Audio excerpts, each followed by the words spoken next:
Hello friends, study with BH classes में आपका बहुत बहुत स्वागत है। आज हम संसाधनों का नियोजन और उससे आगे के बारे में जानेंगे। तो संसाधनों का नियोजन क्या होता है? चूंकि प्रत्येक मानव संसाधन नहीं है, संसाधन उसको बनाना पड़ता है। मानव संसाधन में परिवर्तित करने के लिए उसको शिक्षा, है ना, कौशल वगैरह प्रदान किया जाता है जब मानव संसाधन में परिवर्तित होता है।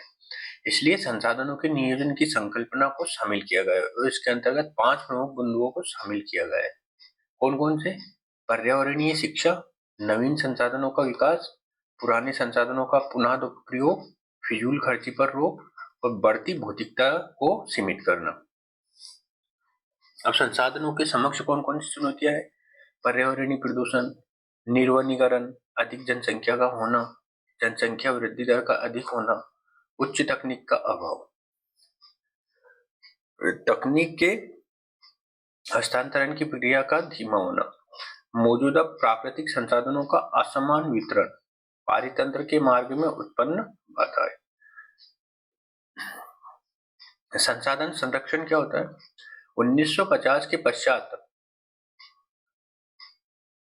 विश्व में विकास की परिभाषा के अंतर्गत आर्थिक पक्ष को विशेष महत्व दिया गया, परंतु एक दशक बीतते बीतते विकास की यह अवधारणा एकांगी साबित होने लगी और ऐसा तब महसूस किया गया जब यूरोप के कई प्रमुख राष्ट्रों के समाज में व्यापक असमानता का जन्म हुआ और इसी कारण ब्रिटेन में 1961 में सामाजिक न्याय की अवधारणा को स्वीकार किया गया था। विश्व के प्रमुख राष्ट्रों में पर्यावरणीय समस्याएं भी गंभीर चुनौतियां प्रस्तुत कर रही थी और इसी आलोक में 1968 में क्लब ऑफ रोम की संकल्पना विश्व पटल पर सामने आती है, जब संसाधनों के विवेकपूर्ण उपयोग की बात को स्वीकार किया गया। 1972 में स्टॉकहोम सम्मेलन में विश्व के प्रमुख राष्ट्रों ने कई मुद्दों पर विचार किया। कौन कौन से मुद्दों पर विचार किया? संसाधनों के दुरुपयोग से ही पर्यावरणीय समस्याओं का जन्म होता है। हम अंधविश्वास की प्रक्रिया में आगे बढ़ रहे हैं, इसलिए विकास की सीमा को निर्धारित किया जाना चाहिए। पर्यावरण की क्षति एवं गरीबी दोनों का आपस में गहरा संबंध है। 1974 में सुनेसर नामक विद्वान के द्वारा स्मॉल इज ब्यूटीफुल नामक किताब की रचना की गई और बताया कि स्टॉकहोम सम्मेलन के द्वारा जिन समस्याओं की ओर हमारा ध्यान गया है उनका समाधान महात्मा गांधी के विचारों से दृष्टिगत होता है और उन्होंने आर्थिक विकेंद्रीकरण को स्थापित करते हुए लघु एवं कुटीर उद्योगों की बात की। प्राकृतिक संसाधनों के दोहन एवं उसके उपयोग के संदर्भ में विश्व बैंक और संयुक्त राष्ट्र द्वारा एक साझा अध्ययन किया गया और इसकी अनुशंसा ही बर्डलैंड अनुशंसा के रूप में जानी गई और 1987 में पहली बार सतत विकास सस्टेनेबल डेवलपमेंट शब्द का और इसकी संकल्पना सामने आई। कालांतर में इस अनुशंसा पर एक पुस्तक प्रकाशित की गई जिसका शीर्षक था आवर कॉमन फ्यूचर। इस संकल्पना को आगे बढ़ाते हुए 1992 में प्रथम पृथ्वी सम्मेलन का आयोजन हुआ, जिसमें चर्चा का विषय विश्व के द्वारा हासिल किए गए विकास से उत्पन्न समस्याएं थी। असंतुलित आर्थिक विकास, किस में? राष्ट्र में, समाज में, संसाधनों का दुरुपयोग, पर्यावरणीय समस्याओं से उत्पन्न जलवायु परिवर्तन की संभावना, जैव विविधता का ह्रास। इसी सम्मेलन के दौरान एजेंडा 21 के अंतर्गत सतत विकास की संकल्पना स्वीकार की गई तथा पर्यावरण में होने वाली क्षति का संबंध गरीबी से जोड़कर देखा गया। 2015 में आयोजित पेरिस सम्मेलन का केंद्रीय विषय जलवायु परिवर्तन ही था, परंतु जिस 5 रणनीतिक बिंदुओं को स्वीकार किया गया वो वृहद रूप से सभी आयामों पर लागू हो रहे थे। कौन कौन से? उपशमन, जिसे मिटिगेशन कहते हैं, पारदर्शिता, अनुकूलन, लाभ और हानि और सहयोग, कोऑपरेशन।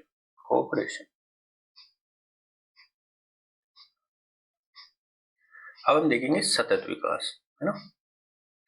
समय के साथ जो विकास होता है ना, जो वर्तमान आवश्यकताओं को देखते हुए भविष्य के वर्तमान आवश्यकताओं की पूर्ति करते हुए भविष्य के बारे में भी प्लान तैयार करना या योजनाएं बना के चलते रहना सतत विकास कहलाता है।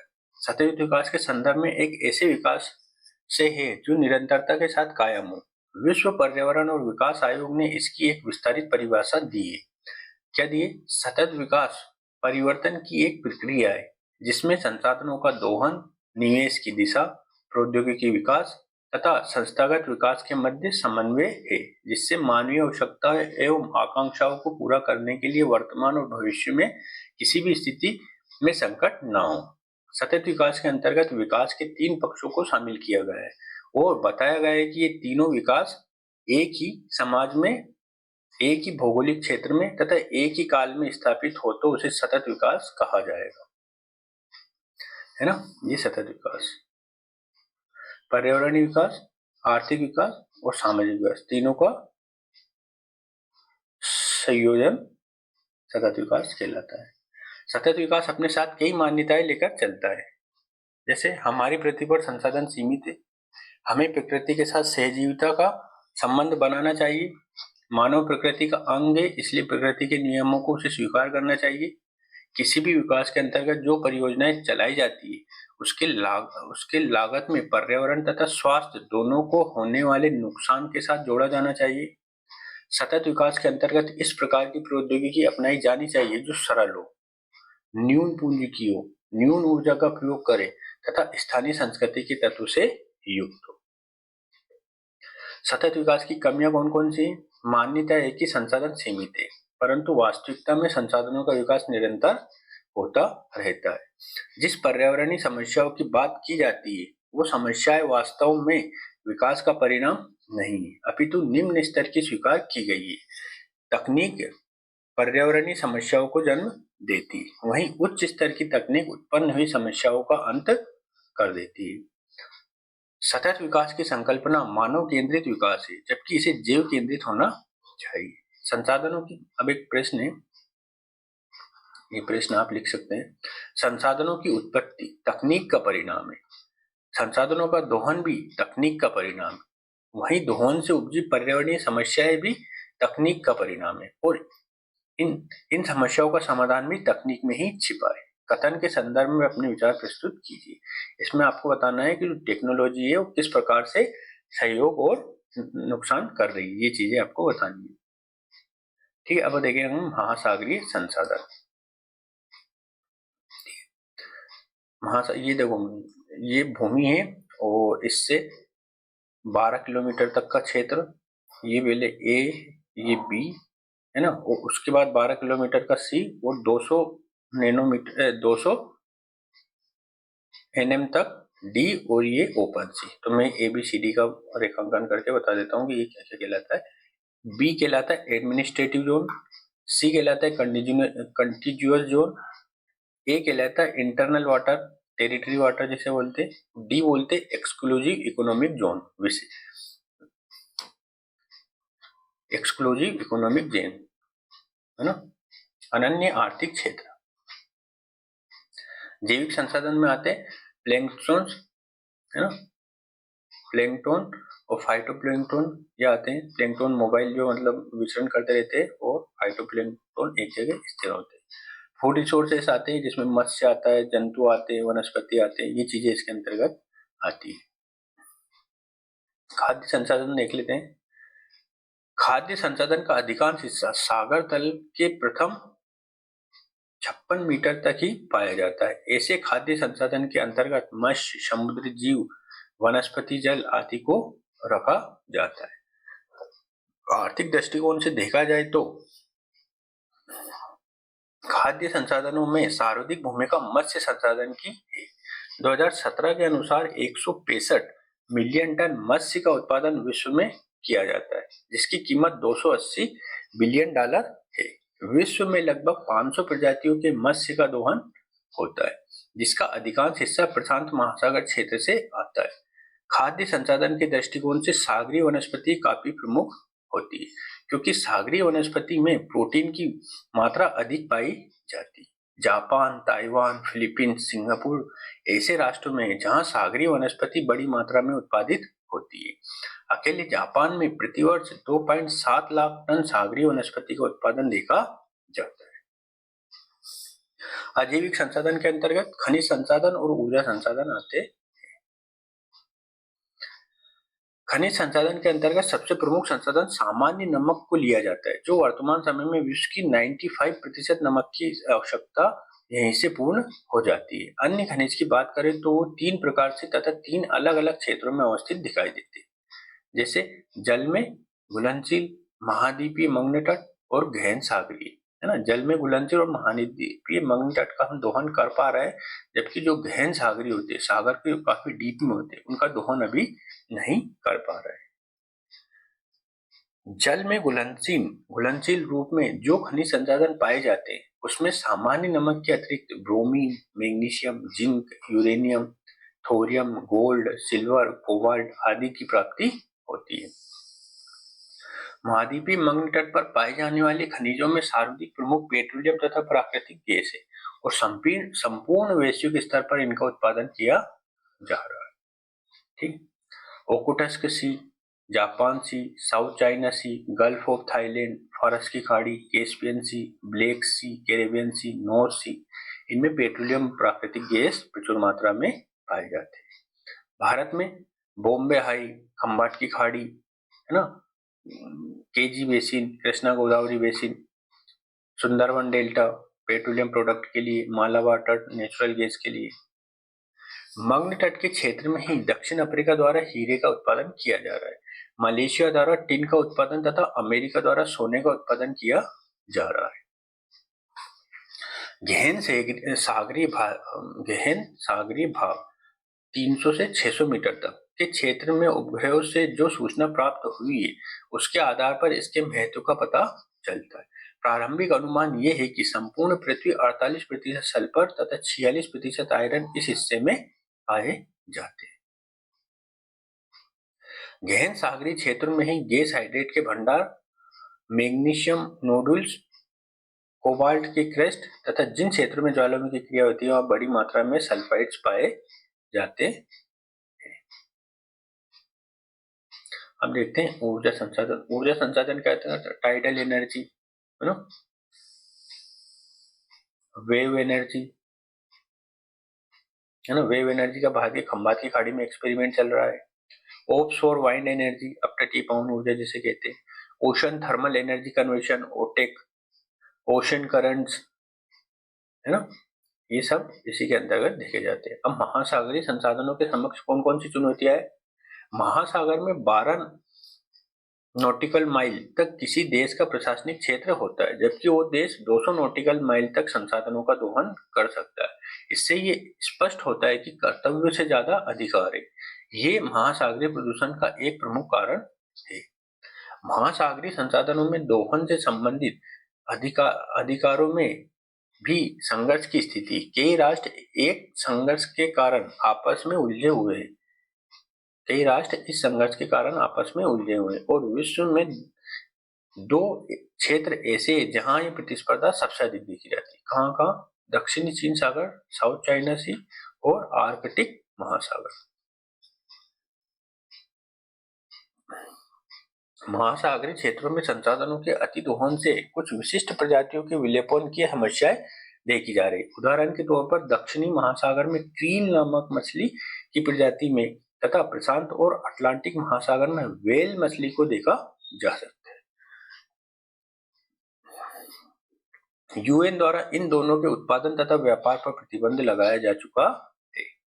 अतिमत्स्यन की घटना भी एक गंभीर समस्या है, क्योंकि ये सागरीय क्षेत्रों में कई गंभीर समस्याओं का कारण बन जाती, जैसे प्रवाल विरंजन, ऊर्जा प्रवाह में बाधा या फिर खाद्य श्रृंखला का टूट जाना। आर्थिक दोहन की प्रक्रियाओं ने सागरीय प्रदूषण के स्तर को ऊंचा कर दिया है। इसके अतिरिक्त स्थलीय भाग में उत्पन्न प्रदूषण का अंतिम गंतव्य सागर ही है, जिससे कई सागरीय क्षेत्र के पारितंत्र का स्तर इतना निम्न हो गया है कि वहां मृत सागरीय क्षेत्रों का विकास हो गया है। और इसकी चुनौती यह है कि ऐसे सागरीय क्षेत्रों का लगातार विस्तार होता जा रहा है। अब हम देखेंगे प्रबंधन। अंतर्राष्ट्रीय सामुद्रिक नियम में संशोधन की आवश्यकता है और इसे वर्तमान की आवश्यकताओं के अनुरूप बनाए जाने की आवश्यकता है। महासागरीय संसाधनों के दोहन के संबंध में तकनीक के हस्तांतरण की प्रक्रिया को तीव्र करने की आवश्यकता है। खुले सागर या आर्कटिक अंटार्कटिक जैसे क्षेत्रों के लिए संसाधनों के उपयोग न करने की नीति को स्वीकार करना चाहिए, जिससे अनावश्यक संघर्ष को टाला जा सकता है। अब हम जानेंगे भूमि संसाधन के बारे में। हमारे आर्थिक क्रियाकलापों का केंद्र भूमि संसाधन है। आर्थिक क्रियाकलापों के अतिरिक्त जैव विविधता,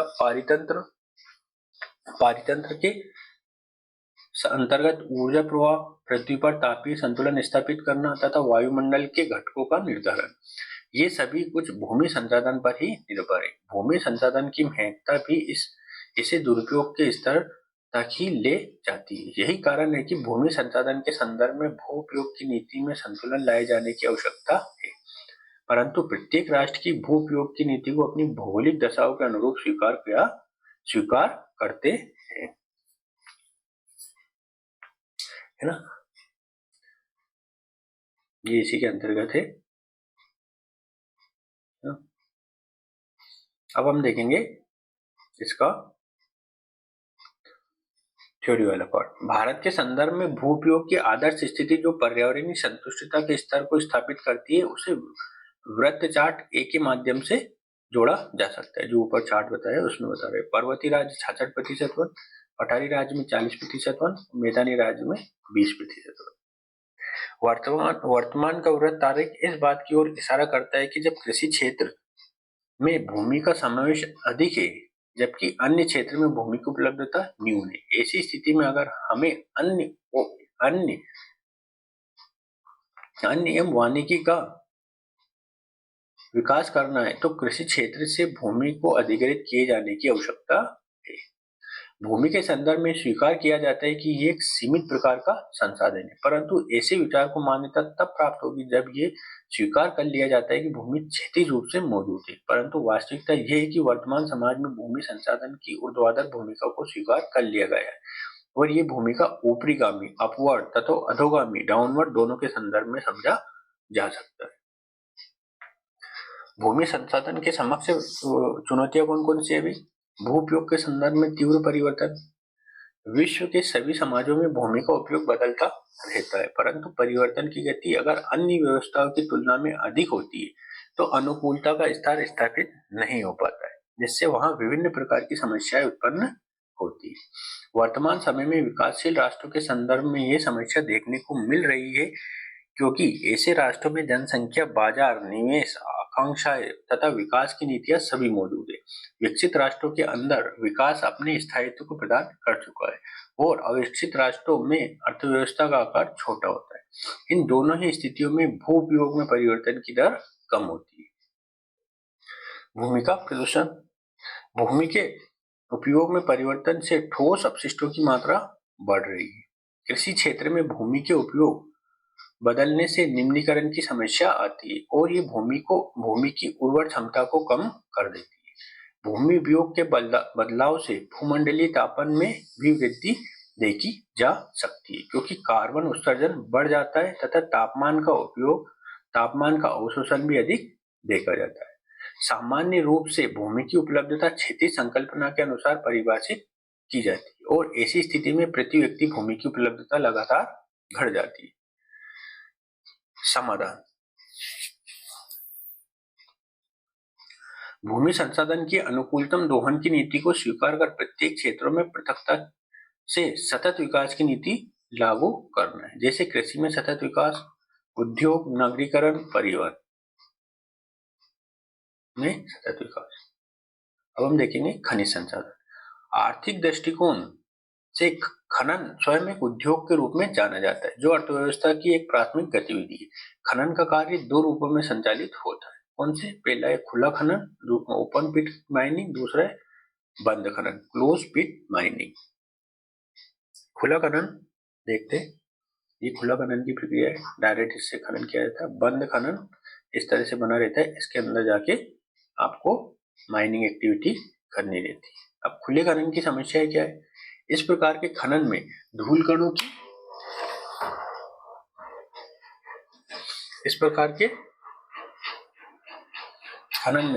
की बड़ी मात्रा में वायुमंडल में घुलित हो रही होती है ना। धूल कणों की बड़ी मात्रा वायुमंडल में घुलित हो रही होती है जिससे संपूर्ण जीव जगत की श्वसन क्रिया बाधित होती है। खनन के कारण वायुमंडल में सार्वजनिक धूल कणों की मात्रा विश्व में धनबाद जो झारखंड में देखी जाती है। खुले खनन के अंतर्गत अपरदन की समस्या भी अधिक होती है और अपरदन होने से वहां के अपवाह में अवसादों की मात्रा अधिक एकत्रित हो जाती है, जो जल के प्रवाह को बाधित कर देता है।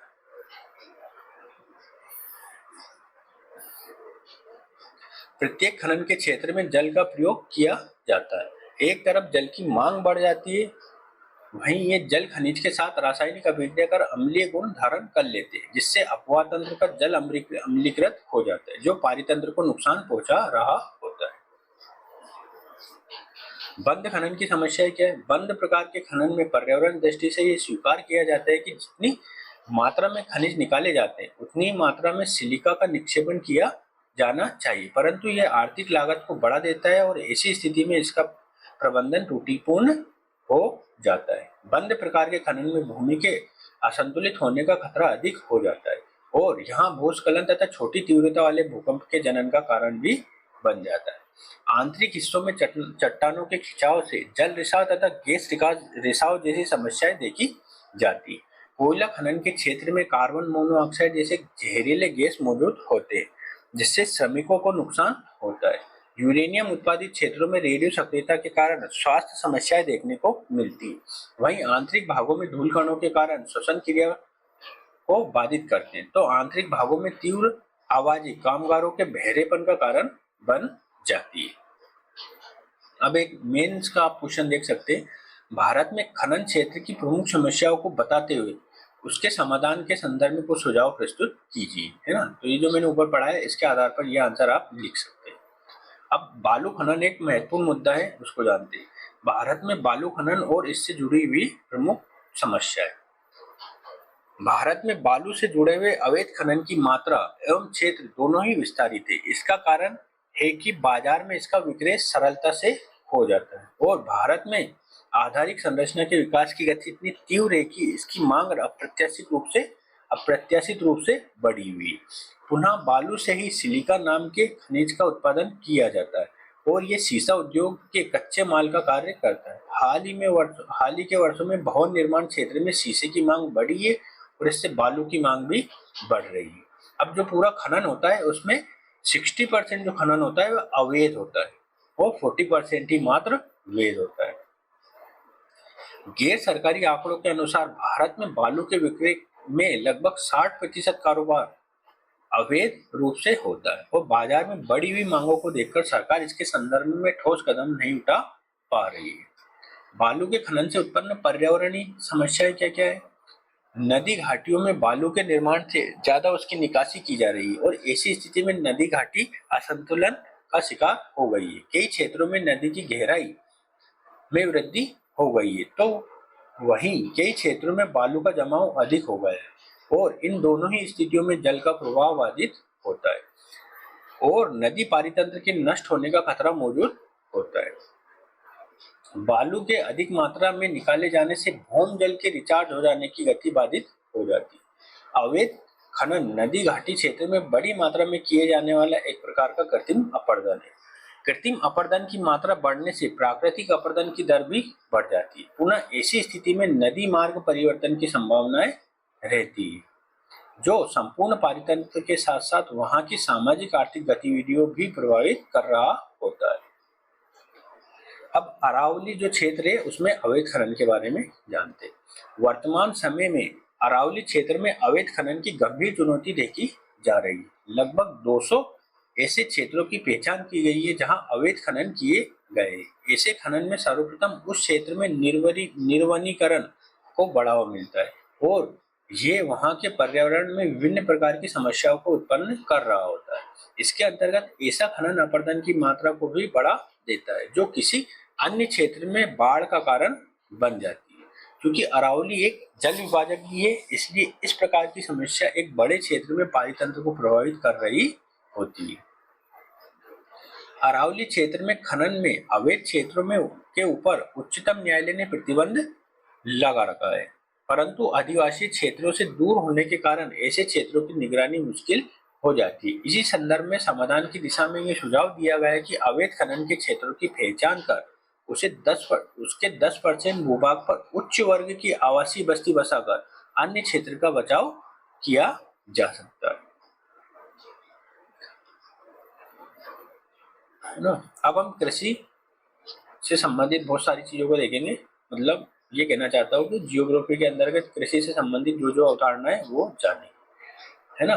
तो इसके अंतर्गत अवधारणा देखेंगे, फसलें देखेंगे, जैविक कृषि क्या होती है, जीरो बजट फार्मिंग इसको जानेंगे, अनुकूलतम कृषि क्या होती है, कृषि वानिकी क्या होती है, कृषि भंडारण क्या होता है, कृषि विपणन, ई प्रौद्योगिकी, ई नेम, कृषि क्षेत्र की समस्या और समाधान, हरित क्रांति, दूसरी हरित क्रांति, ये हम जानेंगे, है ना। अब मैं आपको एक डेटा बताता हूँ। बहुत सारे देशों के मध्य प्राथमिक, द्वितीयक और तृतीयक क्षेत्र में किस तरह का लोग और जीडीपी का योगदान है, कितने परसेंट लोग और इसमें नियोजित है, और जीडीपी का कितना परसेंट ये योगदान कर रहे हैं। एग्रीकल्चर, इंडस्ट्री और सर्विस तीनों में हम कंपेयर करते हैं तो फ्रांस में ये आंकड़ा है आपके सामने, है ना। मतलब फ्रांस में तृतीयक क्षेत्र में सबसे ज्यादा भागीदारी है। यूएसए में भी तृतीयक क्षेत्र में भागीदारी है ज्यादा। देखो फ्रांस में जीडीपी का 79% है, तो यहाँ 70% जो लेबर है इसमें नियोजित है। यूएसए में 80% जीडीपी है और 80% के लगभग ही यहाँ पे लोग बाग इसमें लगे हुए हैं, लेबर इसमें लगी हुई है। चाइना में 51% जीडीपी का योगदान होता है ना। मतलब ये इसका सर्विस सेक्टर की बातें हो रही है, सर्विस सेक्टर में, और 43% लेबर इसमें नियोजित रहती है। भारत में देखिए, अब मैं भारत में बताता हूँ, कृषि क्षेत्र 17% जीडीपी में योगदान करती है, जबकि 47% लेबर यहाँ पे इंगेज्ड है। मैन्युफैक्चरिंग सेक्टर में 29% जीडीपी रहे और 22% लेबर नियोजित है। जबकि यहाँ पे देखिए सेवा क्षेत्र में 53.6% जीडीपी में का योगदान है, मतलब है ना, लगभग 54% के लगभग, और कुल जनसंख्या का मतलब कुल लेबर का 31% लेबर ही यहाँ पे नियोजित है। इससे क्या सिद्ध होता है कि भारत में जो यहाँ की लेबर है प्राथमिक क्षेत्र की कृषि में जो नियोजित है उसको इधर शिफ्ट करने की जरूरत है। जब तो क्या होगा, आय असमानता कम आएगी, है ना। आय असमानता क्यों बढ़ रही, आय असमानता, यहाँ पे कम लोग ज्यादा पैसे कमा रहे हैं। आप देखिए भारत में कोई अगर आईटी क्षेत्र में कोई बंदा है तो उसकी सैलरी बहुत ज्यादा रहती है, जबकि किसान है तो यहाँ पे क्या प्रच्छन्न बेरोजगारी भी रहती है। प्रच्छन्न बेरोजगारी क्या होती है कि मान लो कि खेती है तो खेती में कितने 2 लोगों की जरूरत पड़ती होगी। अब एक परिवार में कितने हैं, मान लो कि 8 सदस्य है। अब वो 8 सदस्य इसमें काम करते रहते हैं, है ना। तो क्या हो गया, जरूरत 2 की थी लेकिन ये 6 जबरदस्ती इसी में काम कर रहे हैं, जबकि इनका कोई विशेष महत्व नहीं होता है। तो ये क्या होता है, यहाँ पे प्रच्छन्न बेरोजगारी बढ़ जाती है ना, प्रच्छन्न बेरोजगारी कहलाती है। तो ये सबसे बड़ा कारण है भारत में आय असमानता का, है ना। आगे अब हम देखते हैं भारत के कृषि क्षेत्र की स्थिति, है ना। $40 बिलियन का हम निर्यात करते हैं 120 देशों में। भारत में जो किसानों की श्रेणियां हैं 3 श्रेणियां होती है। छोटे और सीमांत किसान, इनकी संख्या सर्वाधिक है 85% के लगभग, मध्यम कृषक है 14% के लगभग, और बड़े कृषक है वो 1% के लगभग है। अब कृषि का हम बहुत सारे प्रकार देखते हैं, जीवन निर्वाह कृषि, व्यावसायिक कृषि, औद्योगिक कृषि, सामुदायिक कृषि, आर्द्र कृषि, शुष्क कृषि, है ना, सिंचाई के आधार पर सिंचित कृषि, असिंचित कृषि। जीवन निर्वाह कृषि क्या होती है, जीवन निर्वाह कृषि वो होती है जिससे मात्र जीवन का निर्वहन किया जा सके, इतना ही उत्पादन होता है कि आप खा पी सके। ये कृषि की ऐसी प्रणाली जिसमें उत्पादन का स्तर इतना न्यून होता है कि अधिशेष की मात्रा निम्नतम स्तर पर होती है, जिससे किसी भी प्रकार की अन्य आर्थिक गतिविधियां विकसित नहीं हो पाती है। मूलतः ऐसी कृषि खाद्यान्न से जुड़ी होती है। ऐसी स्थिति में उत्पादन व्यावसायिक रूप नहीं ले पाता है, जिससे कृषि में निवेश का स्तर न्यून हो जाता है और ये परिवर्तन की दर को न्यून कर देता है, जिससे ऐसे क्षेत्रों में तमाम प्रकार की सामाजिक आर्थिक समस्याएं देखने को मिलती है। भारत में इस प्रकार की कृषि उड़ीसा पश्चिम बंगाल, बिहार, झारखंड, छत्तीसगढ़, पूर्वी उत्तर प्रदेश जैसे क्षेत्रों में देखी जाती है। इसके अतिरिक्त भारत के पर्वतीय क्षेत्रों में भी जीवन निर्वाह प्रकार की कृषि मौजूद है। इस प्रकार की कृषि को प्रेरित करने वाले कुछ कारक होते हैं, जैसे उच्चाउच्ची भिन्नता का होना, विपरीत जलवायु परिस्थिति का होना, मृदा का अनुकूल न होना, प्राकृतिक आपदाओं से ग्रसित क्षेत्र और मानवीय कारण। मानवीय कारण के अंतर्गत हम देखते हैं, मानवीय कारक का मूल संबंध सामाजिक संरचनाओं से जोड़कर देखा जाता है। भारत में जातिगत व्यवस्था के अंतर्गत जो क्रम देखने को मिलता है, लगभग वही क्रम भारत में संपदा वितरण में भी प्राप्त होता है। भारत में आर्थिक उत्पादन 3 स्रोतों से प्राप्त होता है। कौन कौन से? कृषि, उद्योग और सेवा। कृषि क्षेत्र में भूमि पर अधिक मालिकाना हक उच्च जातियों का मौजूद है, जबकि काश्तकार के रूप में निम्न जातियां मौजूद है। और ऐसी स्थिति में जिन क्षेत्रों में काश्तकार की संख्या अधिक है, जो वास्तव में भूमिहीन है, वहां जीवन निर्वाह प्रकार की कृषि अधिक देखी जाती है। पूर्वी यूपी, बिहार, बंगाल ऐसे क्षेत्र है जहां भूमिहीन काश्तकारों की संख्या 50% के करीब मौजूद है, जबकि पंजाब, हरियाणा जैसे राज्यों में यह 5% से भी कम है। जीवन निर्वाह कृषि, इसके अंतर्गत स्थानांतरित कृषि और श्रम आधारित कृषि होती है। स्थानांतरित कृषि क्या होती है? इस प्रकार की कृषि के अंतर्गत कृषि भूमि का परिवर्तन निरंतरता से होता रहता है। मूलतः ऐसी कृषि उन पर्वतीय क्षेत्रों में की जाती है जहां वन का घनत्व अधिक होता है। ऐसे पर्वतीय क्षेत्रों में मृदा संस्तर, सॉइल प्रोफाइल जो होती है, पतले होते हैं, जिससे मृदा में पोषक तत्व की कमी होती है और विशेष रूप से नाइट्रोजन का स्तर काफी कम होता है। भारत के पूर्वोत्तर क्षेत्रों में लगभग 85% कृषि लगभग इसी प्रकार की है।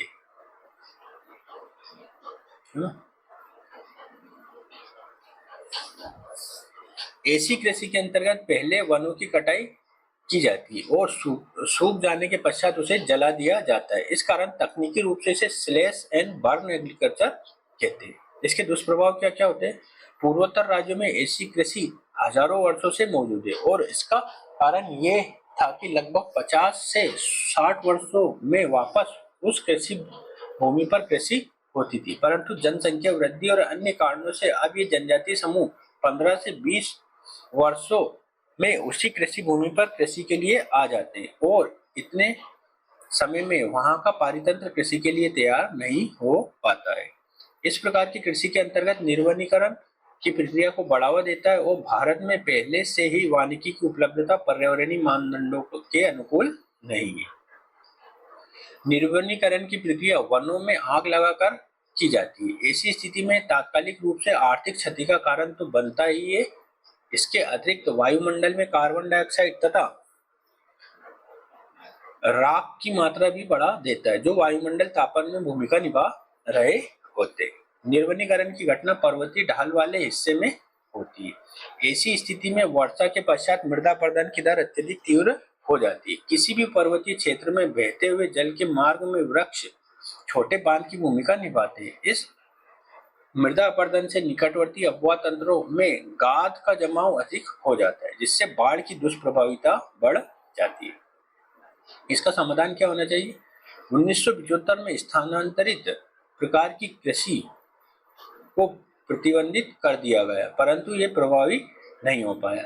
इसका मूल कारण यह था कि जिन क्षेत्रों में इस प्रकार की कृषि थी, वहां की राजनीतिक परिस्थितियां प्रतिकूल बनी हुई थी। उग्रवाद, अलगाववाद, नक्सलवाद जैसी घटनाओं का प्रभावी क्षेत्र यही है।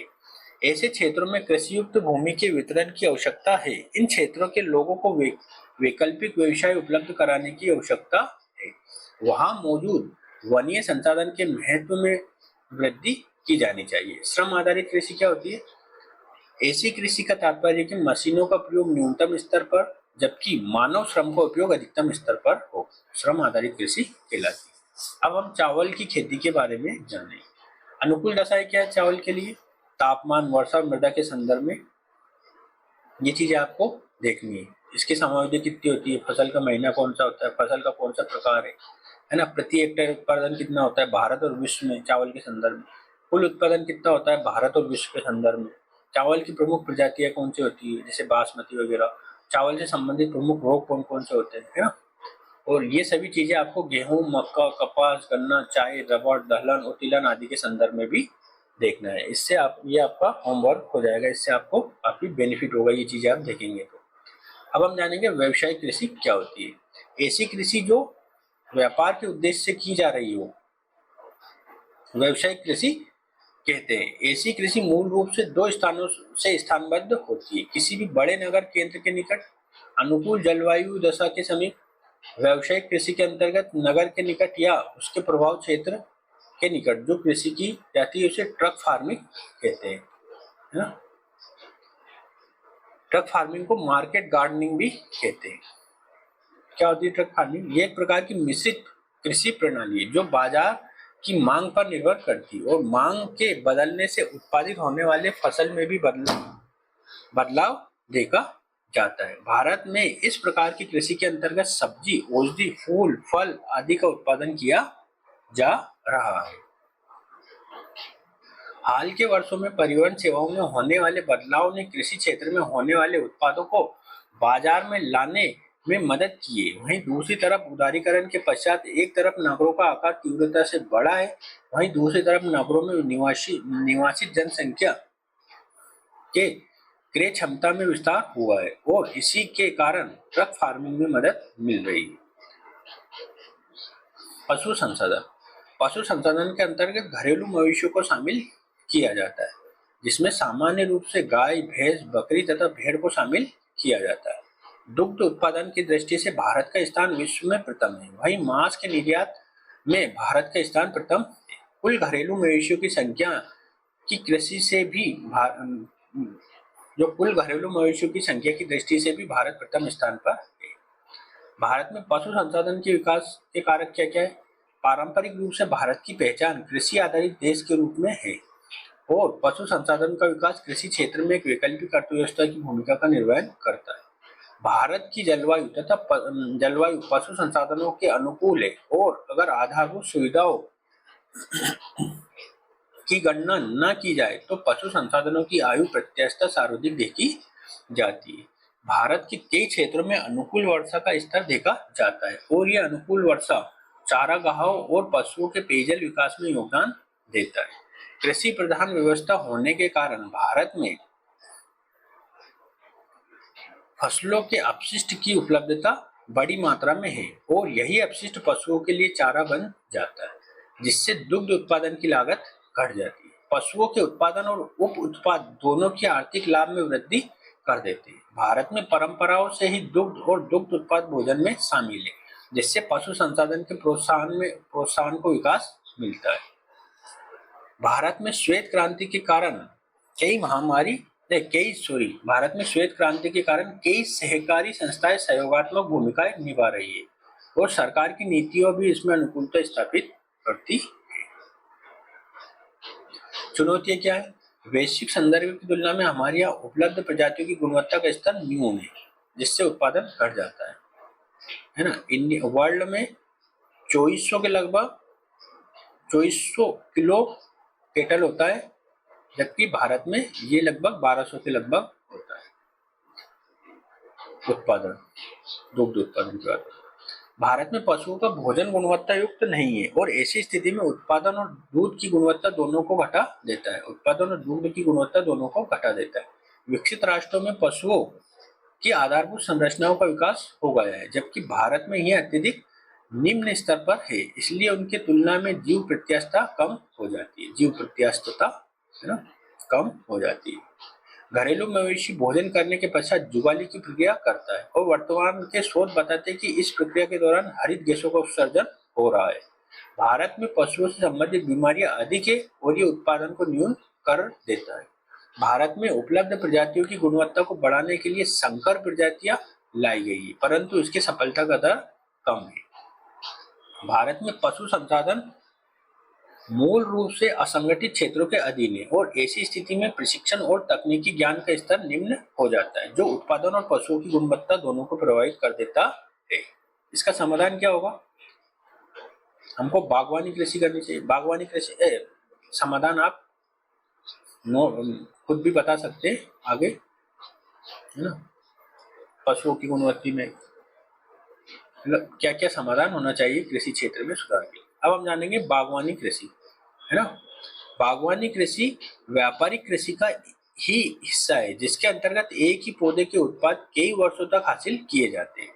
भारत में ऐसी कृषि के अंतर्गत रबड़, नारियल, चाय, काफी, मसाले आदि को रखा जाता है ना।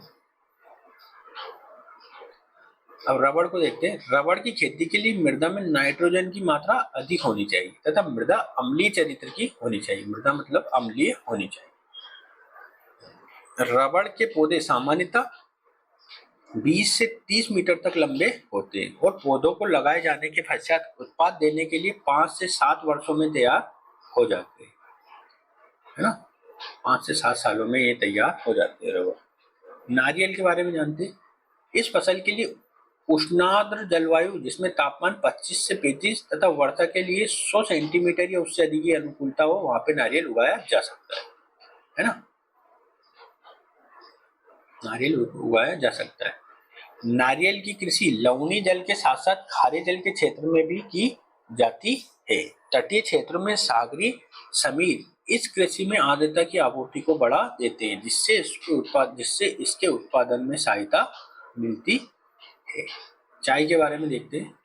चाय की बुआई अक्टूबर व नवंबर माह में होती है। एक वर्ष के पश्चात ये पौधे दोहन के लिए तैयार हो जाते हैं और इनका औसत दोहन 7 वर्षों तक किया जा सकता है। चाय की पत्तियां प्रमुख उत्पाद है और इसकी तुड़ाई, जिसे प्लकिंग बोलते हैं, अप्रैल से अक्टूबर माह के मध्य होती है और एक वर्ष में 3 से 4 बार इस उत्पाद का दोहन किया जा सकता है। चाय की खेती के लिए 24 से 30 डिग्री सेल्सियस तक तापमान, जबकि वर्षा के लिए 150 सेंटीमीटर या उससे अधिक वर्षा होनी चाहिए। मृदा में नाइट्रोजन की अधिकता तथा अम्लयुक्त मृदा, है ना, होनी चाहिए। पुनः भूमि की ढाल ऐसी होनी चाहिए कि मृदा तो नम रहे परंतु जल का जमाव न हो। यही कारण है कि भारत के कई निम्न पहाड़ी क्षेत्र जहां लेटेराइट प्रकार की मृदा पाई जाती है, चाय के लिए आदर्श स्थिति उत्पन्न करता है। ट्रेडिशनल जोन में असम, वेस्ट बंगाल, तमिलनाडु, केरल आता है। New region of tea production कौन कौन से? त्रिपुरा, मिजोरम, सिक्किम, बिहार, उत्तराखंड, हिमाचल प्रदेश, कर्नाटक, झारखंड। ठीक है। एक यूपीएससी के मेंस में 2014 में प्रश्न आया था। क्या प्रश्न आया था? जबकि अंग्रेज बागान मालिकों ने असम से हिमाचल प्रदेश तक शिवालिक पर्वतमालाओं और निम्न हिमालय के साथ साथ चाय के बागान विकसित किए थे, परिणाम में ये दार्जिलिंग क्षेत्र से बाहर सफल नहीं हुए। स्पष्ट कीजिए, है ना। जो दार्जिलिंग क्षेत्र पश्चिम बंगाल का, वहीं रहे। इसका क्या कारण है? तो इसका आंसर देखते हैं हम। ब्रिटिश काल में चाय के उत्पादन के संदर्भ में किया गया प्रयोग दार्जिलिंग क्षेत्र में से अधिक असम क्षेत्र में सफल हुआ था। दार्जिलिंग तथा असम क्षेत्र में लेटेराइट प्रकार की मृदा उपस्थित थी और ऐसी मृदा कृषि के लिए सर्वाधिक महत्वपूर्ण है, जबकि इस प्रकार की मृदा पश्चिमी हिमालय के क्षेत्र में मौजूद नहीं थी। चाय की कृषि के लिए वर्षा का स्तर 150 सेंटीमीटर या उससे अधिक होना चाहिए, जो दार्जिलिंग तथा असम दोनों में मौजूद था, जबकि पश्चिमी हिमालय के शिवालिक क्षेत्र में वर्षा की मात्रा 100 सेंटीमीटर या उससे अधिक थी, जिससे अनुकूलता स्थापित नहीं हो रही थी। पुनः पूर्वी क्षेत्रों में हिम की वर्षा नहीं थी, जबकि पश्चिमी हिमालय के निम्न हिमालयी क्षेत्रों में कहीं-कहीं वर्षों में किन्हीं वर्षों में हिमपात हो जाते थे। वहीं उच्च पर्वतीय क्षेत्र में होने वाला हिमपात तापमान के स्तर को निम्न कर देता है, जिससे चाय का उत्पादन नकारात्मक रूप से प्रभावित होता है। वहीं पूर्वी क्षेत्र के तापमान का स्तर औसत रूप से 20 से 30 डिग्री सेल्सियस तक बना रहता है, जो आदर्श तापमान की निकटता से संबंध रखता है। चाय एक श्रम प्रधान कृषि है और श्रमिकों की सस्ती आपूर्ति सघन जनसंख्या वाले क्षेत्र से ही संभव थी। बंगाल प्रदेश उस समय सर्वाधिक अनुकूल स्थिति उत्पन्न कर रहा था। वहीं पश्चिमी हिमालय क्षेत्रों में विरल जनसंख्या क्षेत्र था जो श्रम की आपूर्ति को बाधित कर रही थी। चाय का घरेलू बाजार नगर हुआ करते थे और उस समय नगरीकरण बंगाल के स्तर तक सीमित हुआ करते थे। इसके अतिरिक्त चाय का उत्पादन मूलतः निर्यात के लिए किया जाता था। और डायमंड हार्बर का बंदरगाह न सिर्फ निकट था अपितु जलमार्ग से भी जुड़ा था। वहीं पश्चिमी हिमालय क्षेत्र व्यापार के लिए निकटतम बंदरगाह जो पश्चिमी हिमालय में जो व्यापार के लिए निकटतम बंदरगाह था वो कराची था, जो काफी दूर होने की वजह से लागत को बढ़ा देता था। वर्तमान समय में इस पश्चिमी हिमालय क्षेत्र में तकनीकी बदलाव और संरचनात्मक सुविधाओं के विकास ने चाय के उत्पादन को प्रारंभ कर दिया, परंतु विकास का मार्ग ढूंढा जाना शेष है। कॉफी के लिए अनुकूल स्थितियां देख लेते हैं। वर्षा की मात्रा 80 से 200 सेंटीमीटर होनी चाहिए। तापमान 15 से 26 डिग्री सेल्सियस तक होना चाहिए, है ना। भूमि की उच्च स्थिति कितनी होनी चाहिए? 600 से 1800 मीटर तक होना चाहिए। कॉफी की गुणवत्ता के आधार पर इसे 3 भागों में बांटा गया है। अरेबिका, है ना, ये बेस्ट क्वालिटी होती है, इथोपिया में पाई जाती है। रोबस्टा ब्राजील में पाई जाती है ना। लिबेरिका, है ना, लाइबेरिया, सियरा लियोन, कांगो, है ना, पाई जाती है, ये है ना। ठीक है। लिबेरिका के अंदर यहाँ की मृदा में नाइट्रोजन के साथ साथ पोटास की भी अधिकता आवश्यक है। भारत में कहाँ पाई जाती है? कर्नाटक में सबसे ज्यादा कॉफी, 71%, उसके बाद केरल में, फिर तमिलनाडु में। नए क्षेत्रों में इसका दोहन किया जा रहा है। कहाँ का? आंध्र प्रदेश, उड़ीसा, मणिपुर, असम, मेघालय, त्रिपुरा, मिजोरम, नागालैंड। ठीक है। अब हम औद्योगिक कृषि से संबंधित बातों को अगले वाले सेक्शन या अगले वाले वीडियो में देखेंगे। आज का वीडियो यही समाप्त करते हैं। वीडियो देखने के लिए बहुत बहुत धन्यवाद।